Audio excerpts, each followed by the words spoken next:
सीताराम जय सीताराम, सीताराम जय सीताराम, सीताराम जय सीताराम, सीताराम जय सीताराम, सीताराम जय सीताराम, सीताराम जय सीताराम, जय सीताराम।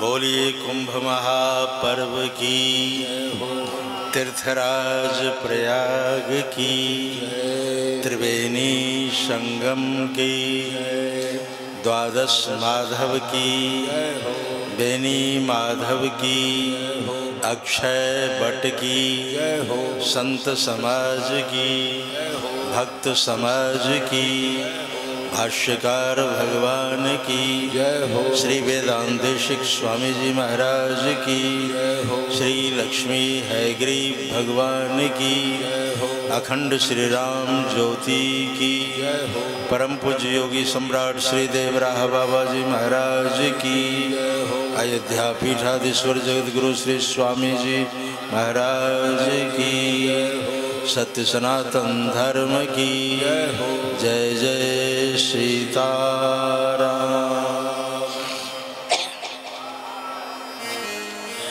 मुद मंगलमय संत समाज,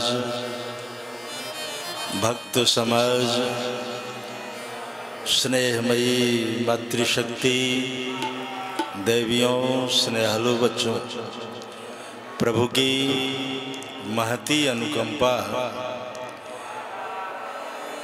श्री कुंभ महापर्व के इस पावन अवसर पर हम सभी विगत एक महीना से जन्म और जीवन का लाभ प्राप्त कर रहे हैं। अखंड श्री राम ज्योति शिविर का श्री गणेश 5 जनवरी को आरंभ हुआ था। वैसे 3 से ही लोग आ गए थे, कल 3 फरवरी है, 1 माह पूरा होगा। विगत 1 महीने से 1 माह से हम सभी इस भूमि में बैठकर साधन, भजन, स्वाध्याय, जप तप आदि का आनंद प्राप्त कर रहे हैं। यही जीवन की सबसे बड़ी उपलब्धि है। जन्म का फल क्या है, जीवन का फल क्या है, ये भी जानना अत्यंत आवश्यक है। ये जन्म हुआ है, इस धरा पर हम मानव शरीर लेकर के आए। भगवान चाहते तो पशु योनि में भी भेज देते, पक्षी योनि में भेज देते। 84 लाख योनियां हैं, किसी भी योनि में हम चले जाते और उसके अनुसार अपने जीवन यात्रा करते। लेकिन ये जो शरीर हमें दिया है परमात्मा ने, ये देव दुर्लभ शरीर है। ये देवताओं के लिए भी दुर्लभ है। इस मानव शरीर को प्राप्त करने के लिए देवता तरसते हैं। वो प्रार्थना करते हैं कि हे प्रभु, एक बार मुझे मनुष्य बना करके भेज दो, क्योंकि ये बड़ा सुंदर शरीर है, इससे बढ़कर के और कोई शरीर नहीं। रामायण में लिखा है, बड़ी सुंदर बात है, नर्तन सम नहीं कौन दे, सम नहीं कौनहु दे। जीव चराचर जाचत जे, जीव चराचर जाचत जे, जीव चराचर जाचत जे। ये नर तन सम नहीं कौनहु देहि। नर तन सम नहीं कौनहु दे, नहीं कौनहु दे, नहीं कौनहु दे। पंक्ति के भाव स्पष्ट है। नर तन मानव शरीर, नर तन सम नहीं कौनहु देहि। 84 लाख योनियों में इससे बढ़कर के, इससे सुंदर, इससे बढ़िया और कोई शरीर नहीं। इसका सीधा सा अर्थ है नरतन सम नहीं कौनहु देहि। जीव चराचर, चर अचर सचराचर, ये 3 ऑप्शन है। चलने वाले, रेंगने वाले हैं, रेंगने वाले भी जीव हैं, और चराचर सचराचर समस्त जगत में ये जलचर हैं, थलचर हैं, नभचर हैं। जल में चलने वाले जीव हैं, जमीन पर भी रेंगने वाले जीव हैं, आकाश में भी उड़ने वाले जीव हैं, पशु पक्षी, ये सब जीव जो है ना। तो चर अचर सचराचर जितने, सब लोगों ने मानव शरीर को ही सर्वोपरि माना है कि नरतन सम नहीं कौनहु देहि। जीव चराचर, ये संपूर्ण जगत में जीव भगवान से अगर कभी कुछ मांगता है तो यही मांगता है कि एक बार मुझे मानव शरीर दे दो, मैं मनुष्य बनना चाहता हूँ। क्योंकि मानव शरीर से ही हम ईश्वर को प्राप्त कर सकते हैं। अब किसी पशु से आप कहो कि जाओ संगम नहाया, वैसे अगर संतों की कृपा हो गई तो पशु भी आ जाते हैं। यहाँ इस मेला परिसर में गाय भी आपको दिखाई दे, दूध देने वाली। बहुत ऐसे हैं संत जो अपने गायों को भी ले आते हैं कि चलो यहाँ स्नान करा देंगे और दूध वहाँ जो है ओरिजिनल मुझे मिलेगा, साफ सुथरा। तो इसलिए वो ले आते हैं। क्यों? उनकी यात्रा इसलिए हो रही है क्योंकि वो संत के साथ जुड़े हैं। संत के चरणों में अपने आप को समर्पित कर देंगे तो आप जहाँ की कल्पना नहीं कर सकते वहाँ तक वो पहुँचा देगा। जो जहाँ का यात्री होगा वहीं ले जाएगा आपको। लोक का यात्री होगा तो लोक की यात्रा कराएगा आपको। परलोक का यात्री होगा तो परलोक की यात्रा कराएगा। जो जहाँ का यात्री होगा आप उसका संग करेंगे तो वहीं ले जाएगा। इसलिए हमारे यहाँ कहा गया है कि संतन की रहियो छाया में। भाई किसके छाया में रहना चाहिए, जीवन जीना चाहिए? संतन की रहियो छाया में। भेद कुभेद अभेद मिटे सब, अपने और पराया में संतन की रहियो छाया। तो साधु संतों की छाया में, छाया तो छाया है। चाहे किसी वृक्ष की छाया में रहेंगे आप तो आपको सुख मिलेगा। आपको धूप लग रही है, चिलचिलाती धूप है और उसकी गर्मी से आप परेशान हैं, और उसी समय अगर किसी वृक्ष की छाया आपको मिल जाए तो आपको जो आनंद का अनुभव होगा वो वही व्यक्ति जान सकता है जिसने छाया का अनुभव किया। माता पिता की छाया में रहना, गुरु की छाया में रहना, छाया जरूरी है। बिना छाया के जीवन में संतोष और शांति नहीं मिलती। बच्चा कब प्रसन्न रहता है? जब उसके सिर पर माँ का वरद हस्त हो, पिता का वरद हस्त हो। सुबह उठे, माँ को नमस्कार करे, पिता को नमस्कार करे, वो दोनों उसके सिर पर हाथ रखेंगे तो ये हाथ क्या है? ये छाया है। अब इसकी छाया में अगर रहेगा, पलेगा तो पुष्पित होगा, पलेगा, पुष्पित होगा, फिर फलेगा। कहते हैं ना लोग कि माता पिता के आशीर्वाद से ये फल रहा है, फूल रहा है। गुरुजनों के आशीर्वाद से ये दिन दूना रात चौगुना होता जा रहा है, फलता जा रहा है, पुष्पित है, फलित है। तो ये छाया है, हमारे जीवन में जरूरी है। ये जो रामायण जी हैं ये भी छाया है।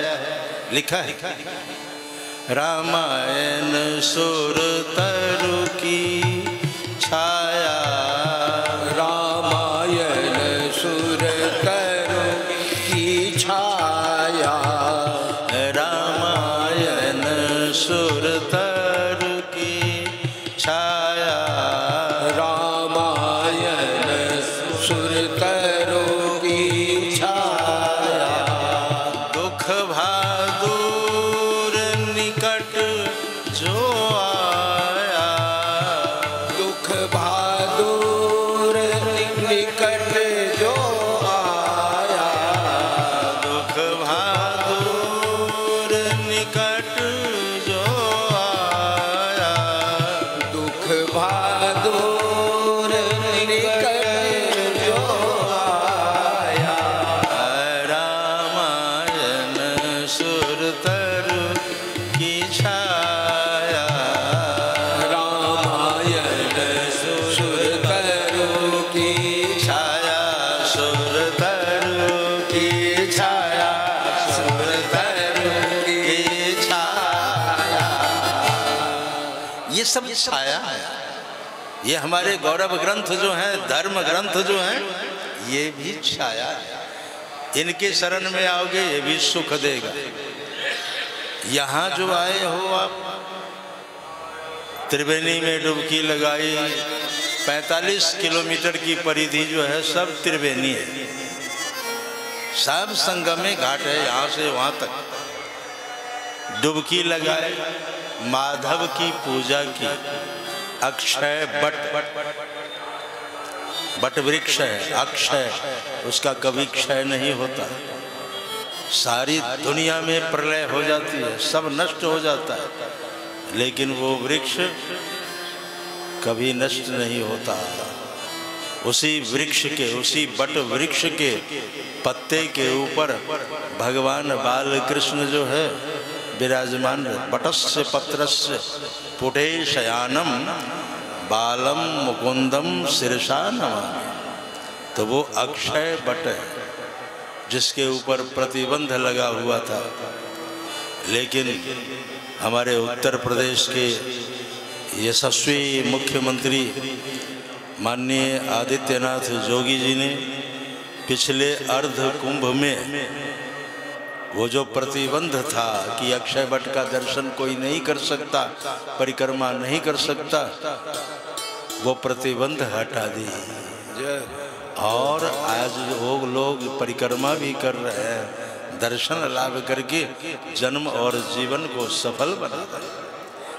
ऐसा शासक कहाँ मिलेगा? करती है फरियाद ये धरती, कई हजारों साल जब बीत जाए तब जाकर के इस तरह का संजोग मिलता है कि किसी निस्वार्थ के हाथ में सत्ता आती।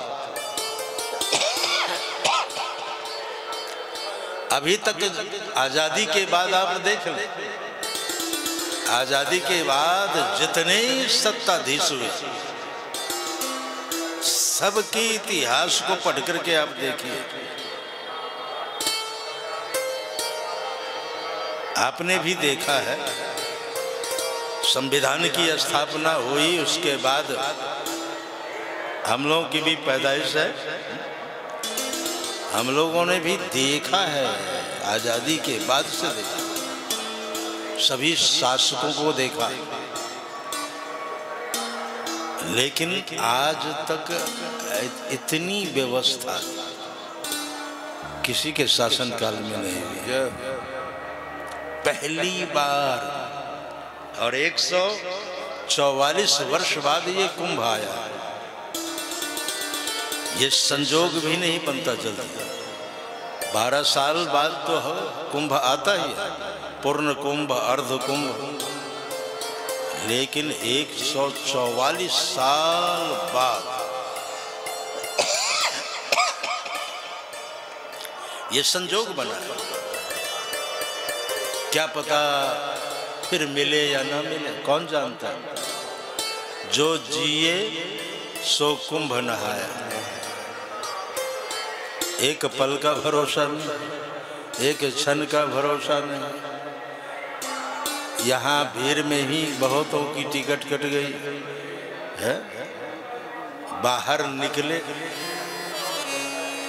बाहर यात्रा पूरी हो गई,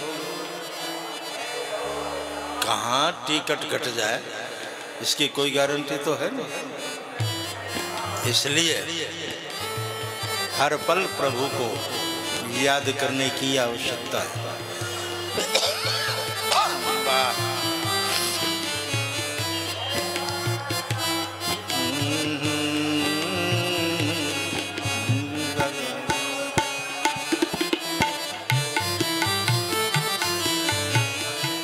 पल पल में प्रभु के गुण गाले, नर तन का ठिकाना नहीं है।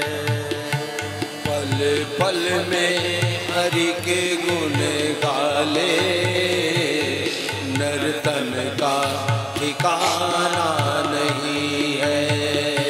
बावरे अपनी बिगड़ी बना ले, मुर्गे दुनिया में आना नहीं है। बावरे अपनी बिगड़ी बना ले, मुड़ के दुनिया में आना नहीं है। एक पल का भरोसा नहीं, एक क्षण का भरोसा नहीं।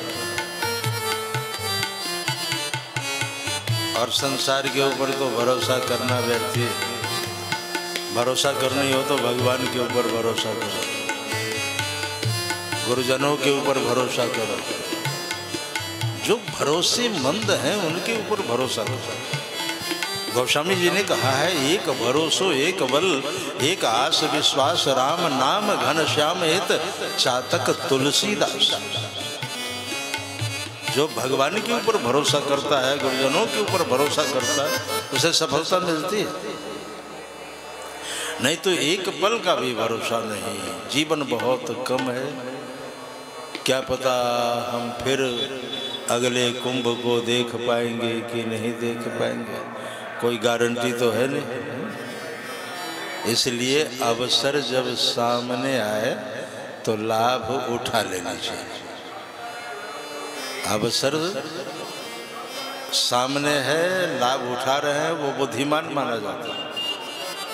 सबसे बुद्धिमान वही है कि जिसने अवसर को जान लिया, पहचान लिया और लाभ उठा लिया, यात्रा आगे बढ़ गई। कई लोग सोचते रह जाते हैं, आज नहीं कल नहाऊंगा, कल नहीं परसों नहाऊंगा, और आज कल परसों में वर्षों बीत जाता है, आ ही नहीं पाता। कोई न कोई अरंगेबाजी आ जाती, कोई न कोई रुकावटें आ जाती। इसलिए अपने आप को बरभागी मानना चाहिए, अपने सौभाग्य की सराहना करनी चाहिए। हे प्रभु, आप कितने दयालु हैं। सभी व्यस्त हैं, सबके जीवन में व्यस्तता है, फिर भी आपने मुझे मौका दे दिया, मुझे अवसर प्रदान किया। मैं आपको धन्यवाद क्या दूं।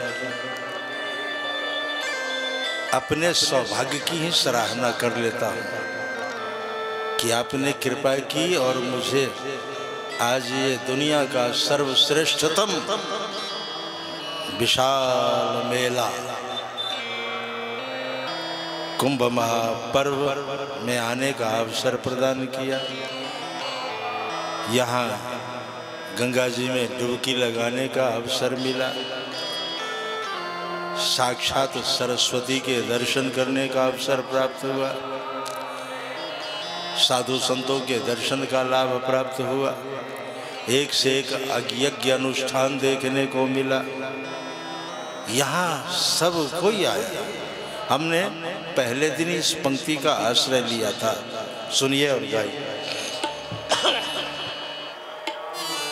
माघ मकर गत रवि जब होई, माघ मकर गत रवि जब होई, तीरथ पति हियाव सब कोई, तीरथ पति हियाव सब कोई, तीरथ पति हियाव सब कोई, तीरथ पति हियाव सब कोई, देव धनुज नर के नर श्रेणी, देव तनुज नर किन्नर श्रेणी,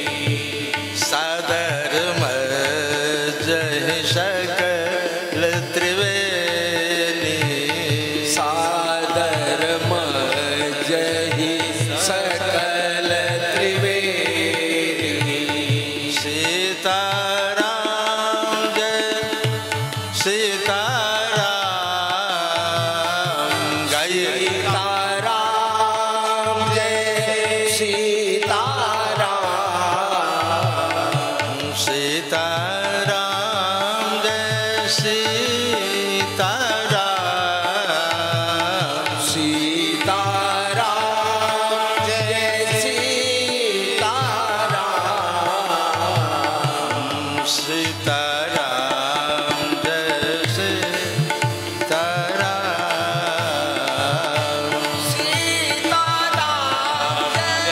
सीताराम,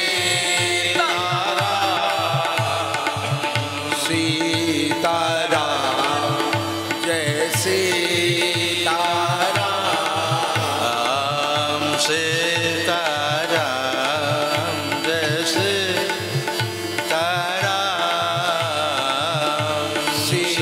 सीताराम जय सीताराम, जय सीताराम, जय सीताराम।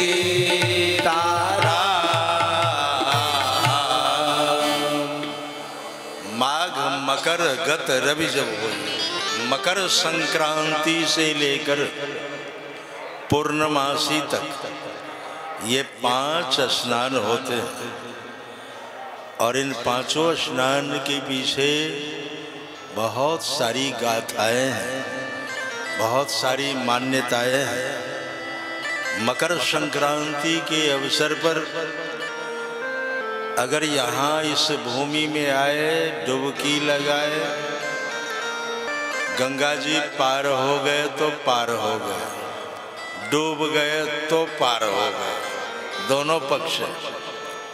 क्योंकि उत्तरायण में भगवान सूर्य नारायण जब आ जाते हैं, 2 अयन हैं,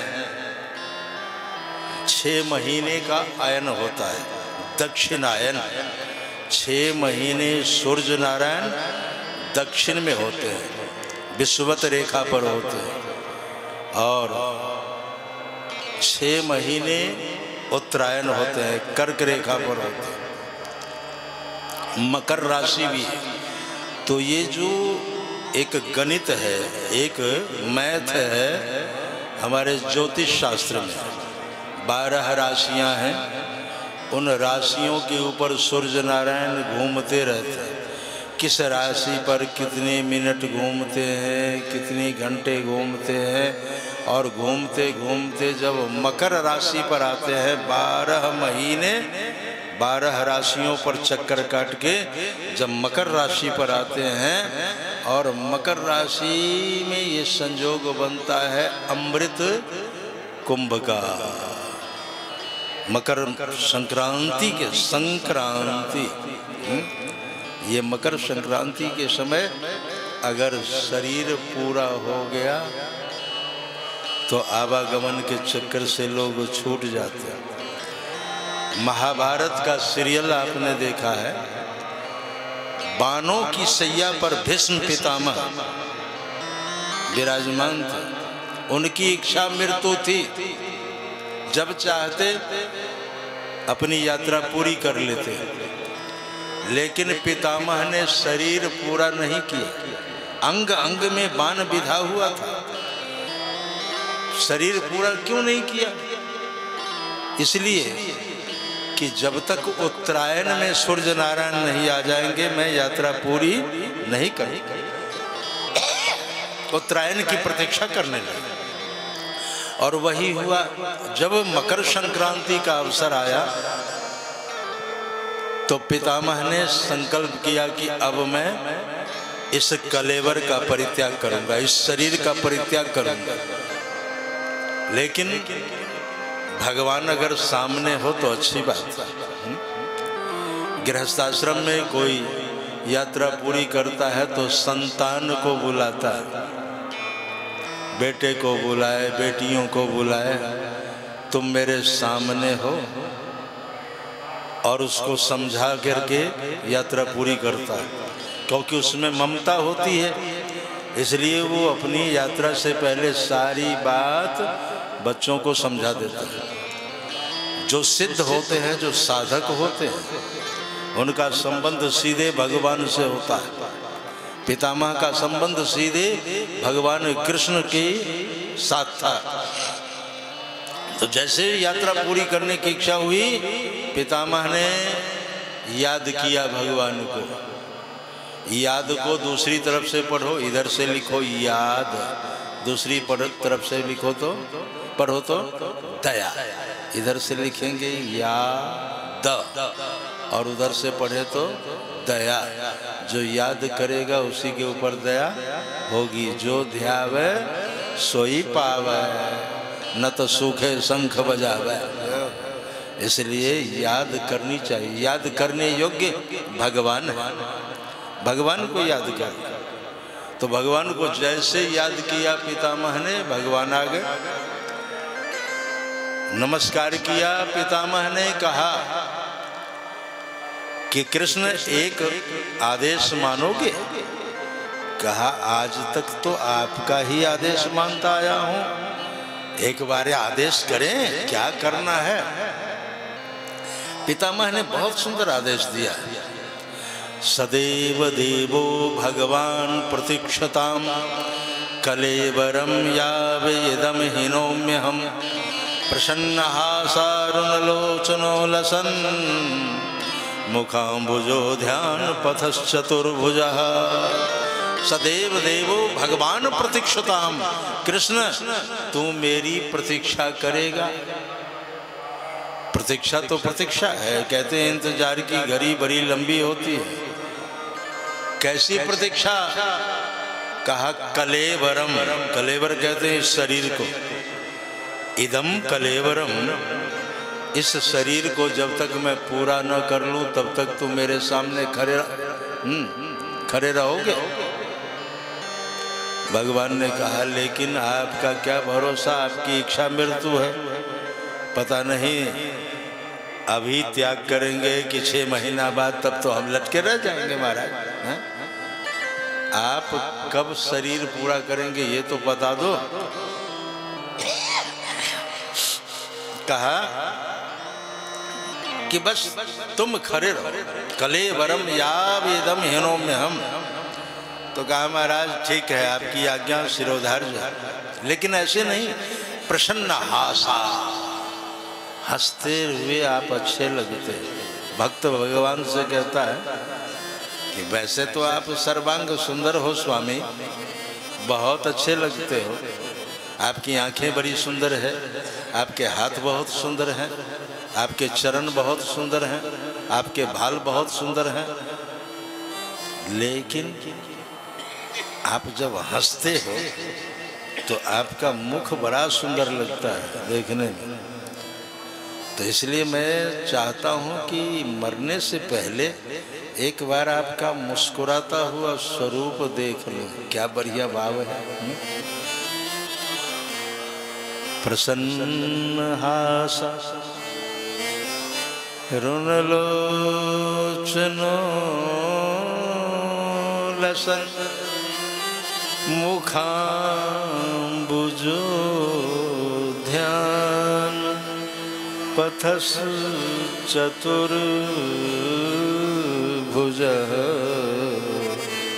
सदैव देव भगवान प्रतीक्षतां कलेवरं यावेदं हिनोम्यहम्।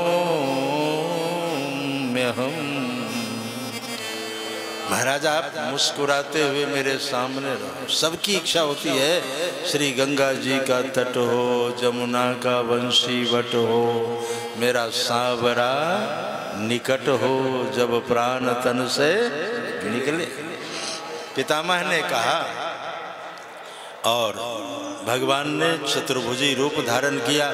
बोलिए चतुर्भुजी भगवान की जय। उस चतुर्भुजी रूप को जब देखा पितामह ने तो फिर प्रार्थना की है, और प्रार्थना के ऊपर ये जो विष्णु सहस्र नाम है, विष्णु सहस्र नाम की रचना भी मकर संक्रांति के अवसर पर है। तो माघ मकर से लेकर के अब बसंत पंचमी का स्नान है। कल का स्नान बसंत पंचमी है। एक रह जाएगा पूर्णमासी। पूर्णमासी तक यहाँ कोई रहता नहीं है, कुछ दंडी स्वामी वगैरह रह जाते हैं जो शिवरात्रि तक रहते हैं। कल के स्नान के बाद यहाँ से सब अपना अपना बोरिया बिस्तर बांधना शुरू करेंगे। धीरे धीरे जो कल्पवासी हैं वो 12 को उनकी यात्रा पूरी होगी। 12 तारीख को वो अपना स्नान वगैरह करके वो भी सभी जाएंगे। 12 तक यहाँ सिर्फ धूल ही धूल दिखाई देगा। आज एक नगर की तरह दिख रहा है, एक शहर की तरह दिख रहा है। इतनी लाइटों की व्यवस्था हुई है, इतने पंडाल है, इतने रोड बने हुए हैं, सारी सुविधाएं दी है सरकार ने, सारी व्यवस्था दी है सरकार ने। लेकिन अभी 10-15 दिन बाद यहाँ बिल्कुल वही दिखाई देगा, सन्नाटा। ये सृजन पालन और संहार का एक रूप ये भी है। तो बड़ा अद्भुत यात्रा रही। आप सभी यहाँ आए। कुछ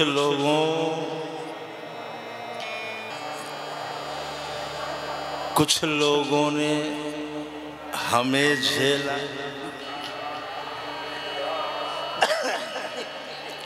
कुछ लोगों को हमने भी झेला।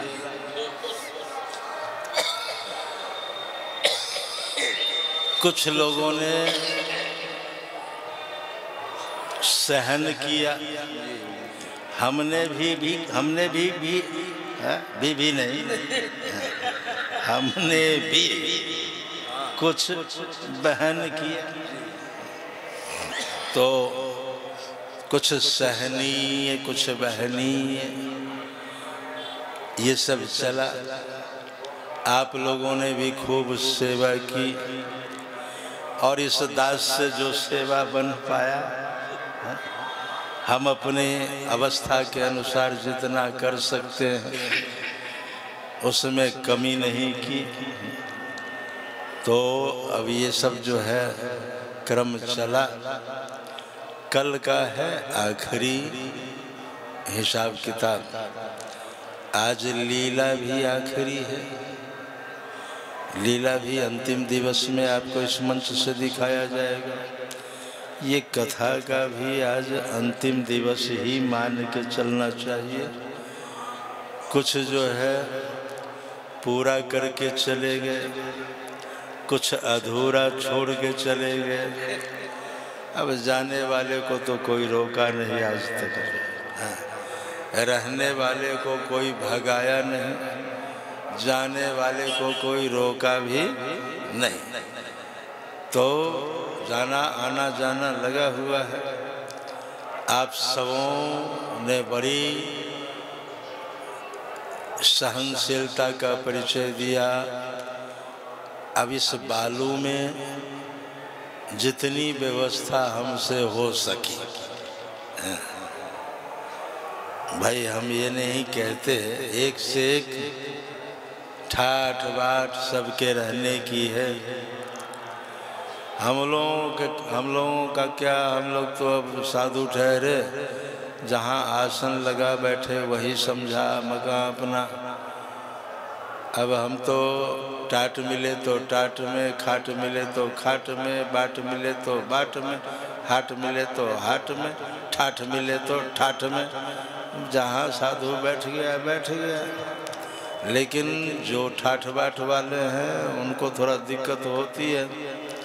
तो कोई बात नहीं, कुछ आपने सहन किया, कुछ हमने सहन किया, और सब मिला जुला करके बहुत बढ़िया कार्यक्रम रहा।